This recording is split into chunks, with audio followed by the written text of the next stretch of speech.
So, warm greetings, everyone, and welcome to our meditation together.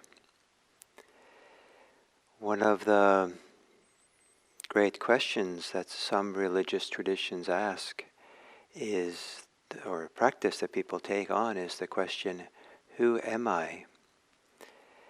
And so who are you? And can be quite a powerful thing to ask that question.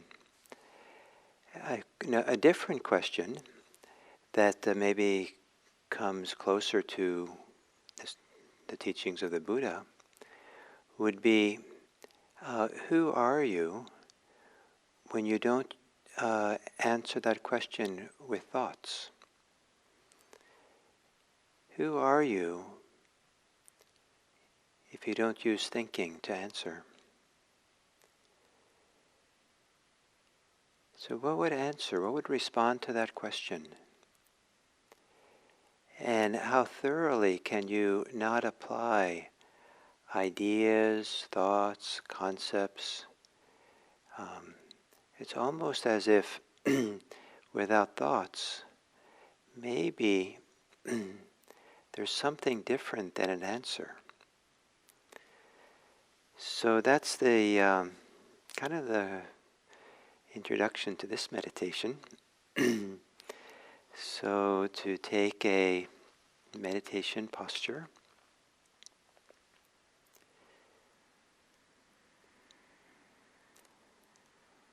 and a posture which clearly places you here as an animate, living person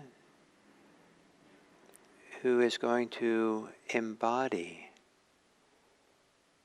being here, embody the possibility of inhabiting one's place, taking one's place, at least here in your meditation seat, without apology, without hesitation, clearly. And this clarity of presence, this clarity of here I am, it can be done through the body.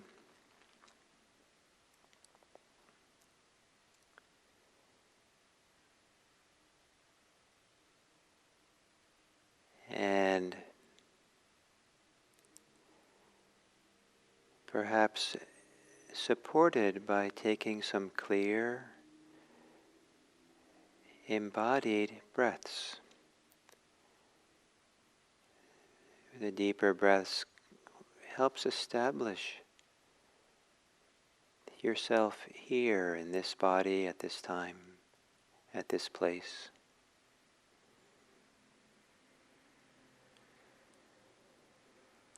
The long exhale is a releasing into this place, to your seat, into your torso, into this time.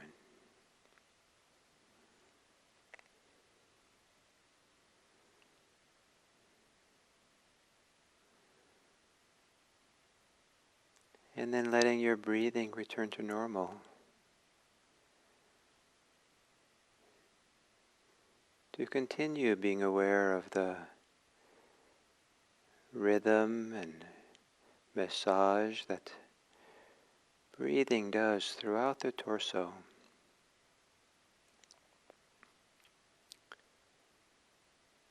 Letting it be a gentle, or let yourself be gentle in feeling that breathing body. And that as you exhale,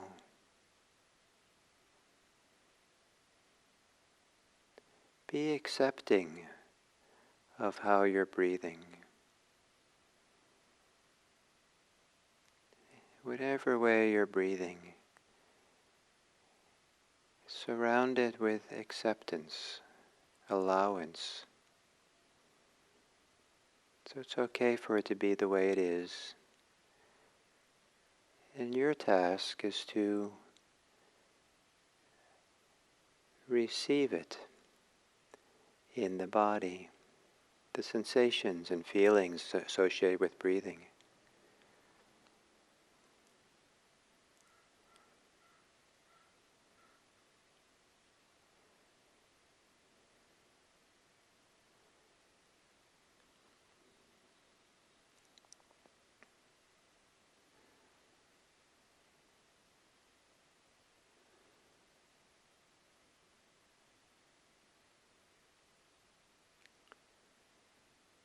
And to spread that acceptance of how you are beyond the breathing to your whole body, your whole being.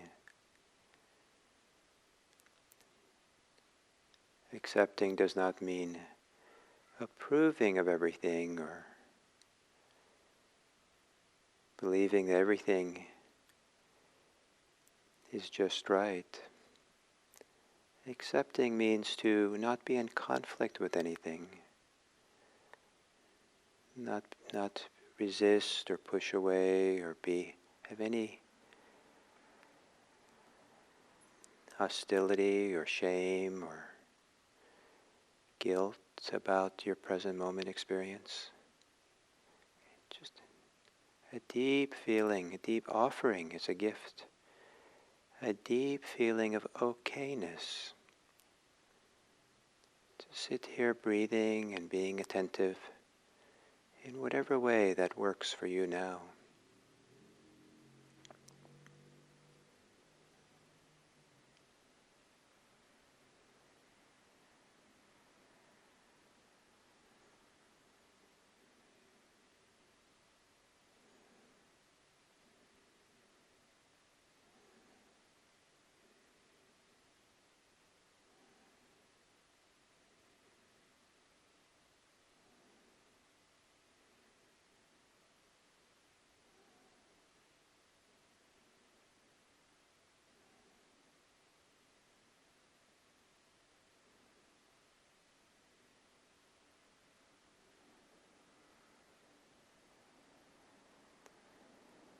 And perhaps as you exhale, to soften and relax the body some. In whatever way it's easy to settle in as you exhale.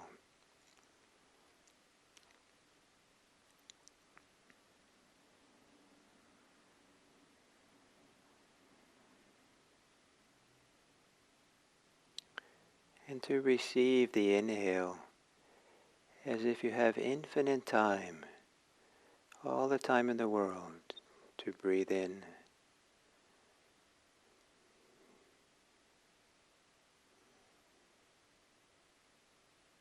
In whatever speed, whatever way you breathe in is fine, it's okay.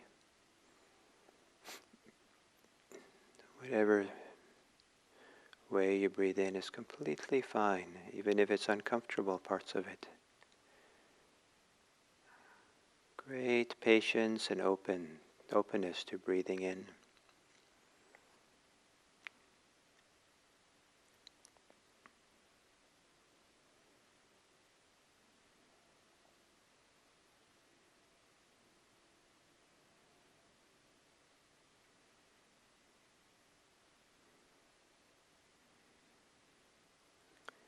And as you exhale, perhaps also to relax your thinking mind,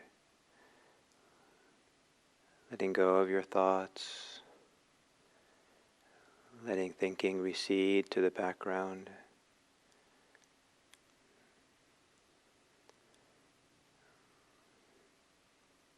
Relaxing any physical tension or tightness associated with thinking.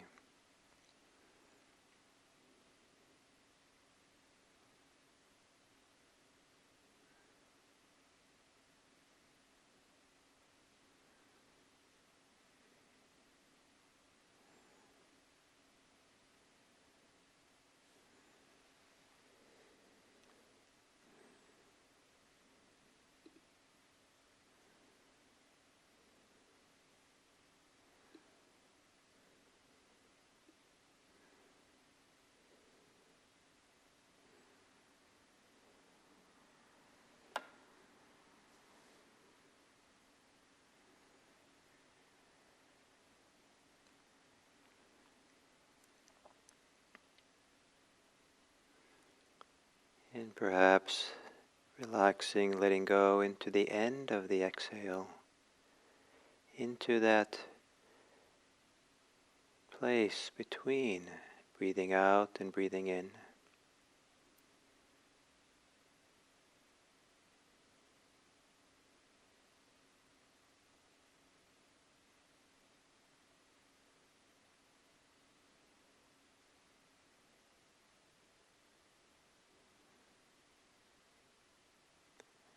And if there's a little pause, however small that pause is, between exhaling and inhaling, let that be a place where the thinking mind becomes quiet. So you're in harmony with that pause, that's at ease in that gap. Quiet, sensitive to feeling the absence of exhale, the absence of inhale, just a pause.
And perhaps in that pause between the exhale and inhale,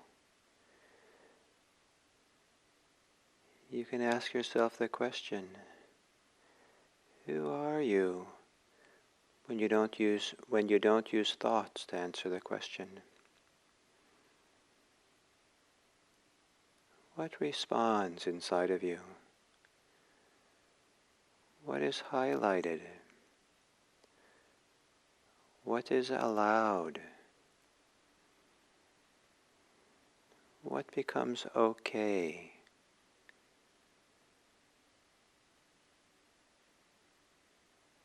Who are you? And you don't use thoughts to answer the question.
And if anything responds to this question, who are you? When you don't use thoughts to answer, can you relax around that? Offer that acceptance and okayness, allowing it just to be, without thoughts and ideas and commentary. Relax into it. Open to it.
to ask the question, who am I? And not use thoughts to answer it, can be a way of not looking for an answer, but being open to discover something.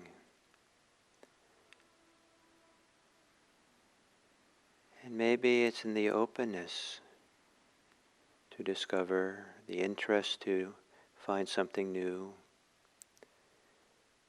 the ability to listen or hear or feel, see, perceive, without pre-existing ideas. Maybe in that openness, that awareness is part of the answer.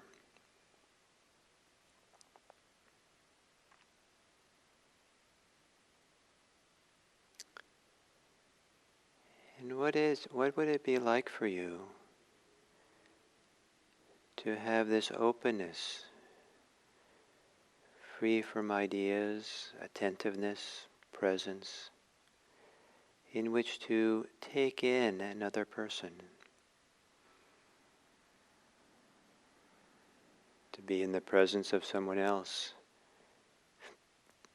and to ask yourself, who is this person, without using thoughts to answer. To really take in, to accept, to allow, to make space for the person as the person is.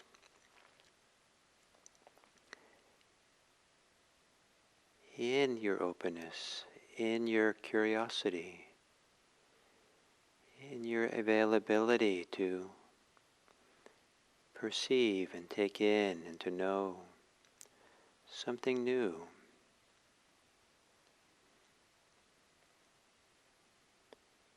And perhaps in that open space of awareness, to meet someone else that way.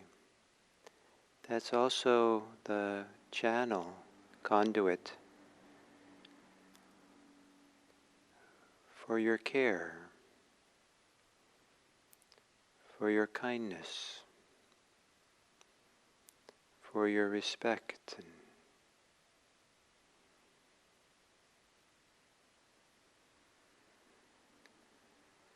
And may it be that each of us can take the time to really know someone else, not in the knowing that can be answered through words and thoughts, but the knowing of being fully present, being willing to allow the person to be there without ideas, without bias, without categories and commentary. And to really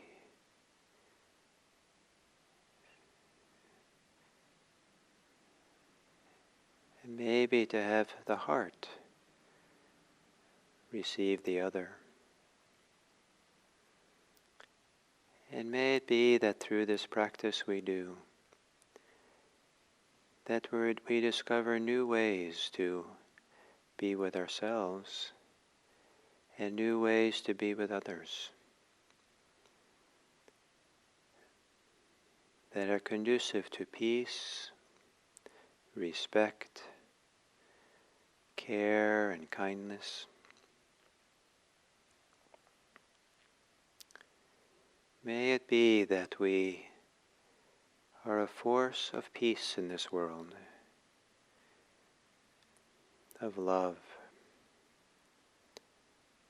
And may this practice we do be for the welfare and benefit of many people. May all beings be happy. May all beings be free. May all beings be peaceful.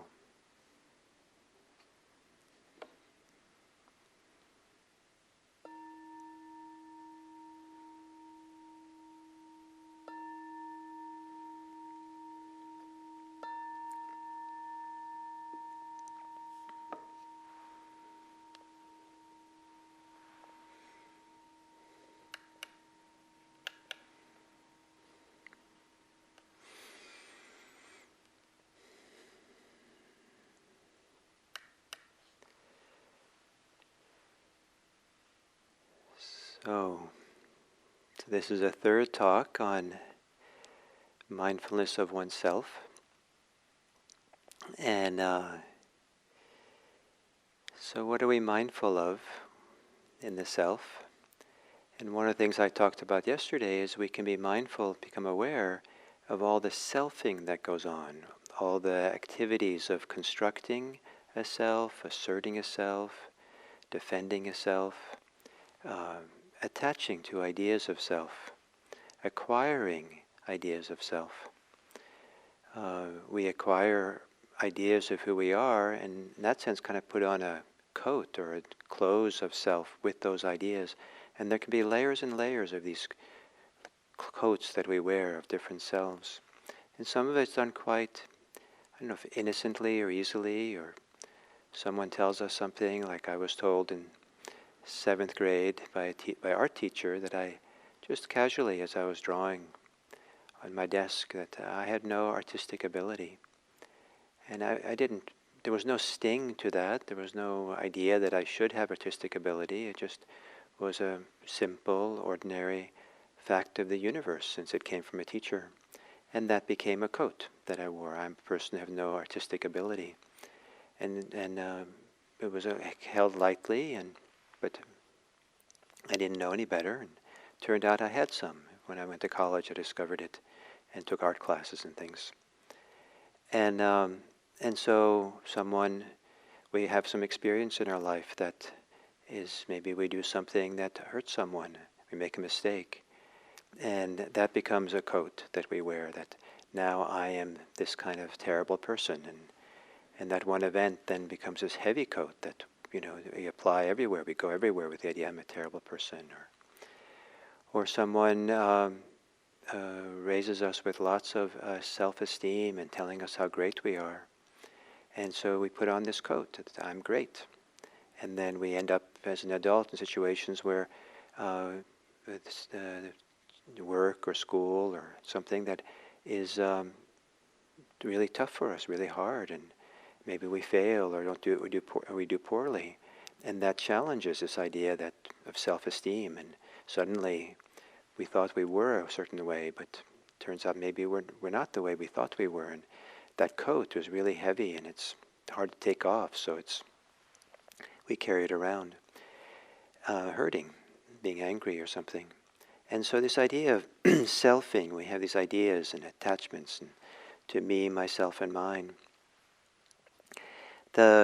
In teachings of the Buddha, the idea of self, any kind of idea of self, is seen as an idea, is seen as a concept. And the word for that is sanya. And sanya is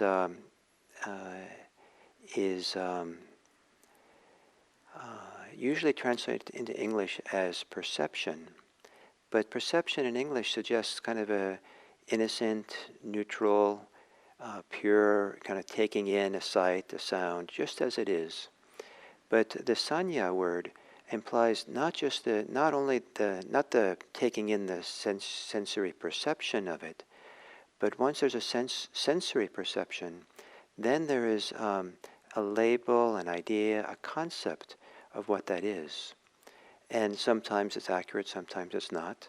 So like the example I gave a few weeks ago maybe is of seeing hiking in the trails up here and seeing a root poking out of the ground or a stick on the ground kind of curving like a snake, and I first see it as a snake. My mind now has made a concept of snake that wasn't there. And so this idea of the conceptualization, and in modern terms, it's projection. We also project, so I projected the idea of a snake on that little twig. And so it turns out for the Buddha, the ideas of self, notions of self, what many of us perceive innocently or not so innocently perceive as self, which is really through the filter of these ideas, these constructions, can be seen as projections. We project self on things, on ourselves, project certain kinds of selves on other people. And one place to see it is if you go to, you know, uh, someone's house for maybe with a little party and dinner party, and at other times of COVID-19 maybe, and you there's a bunch of people around. It's time to go sit down, and you take a seat and you sit there. But then you excuse yourself to maybe to go do something, and then you come back 3 minutes later, and lo and behold, someone is sitting in your seat. There are other chairs around, and you hadn't touched a plate or anything there. You hadn't used anything, so other places are just as clean and ready for you as where you were. But they're in your seat. And then there might be anger, self-righteousness, despair, discouragement, um, possessiveness. Wait a minute, that's my chair. And maybe going over there and telling the person, excuse me, but this is my chair. And but if if someone hadn't taken that chair, if you just sat there for the time, and then you left, and some weeks later, you came back, and someone said, "Which is your chair?" "Oh, I don't know. I don't care. I'll sit anywhere." Before you came to the house, that chair was not your chair, but somehow the mind makes it mine in some way or other, and that making it mine is a projection.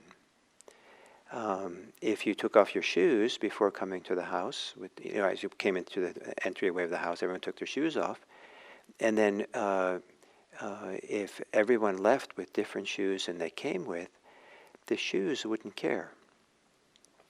There's a projection of self, mine, onto the shoes, and it's practical value to be able to put on the shoes which fit you when you leave. So it's good to have some conventional sense of mine.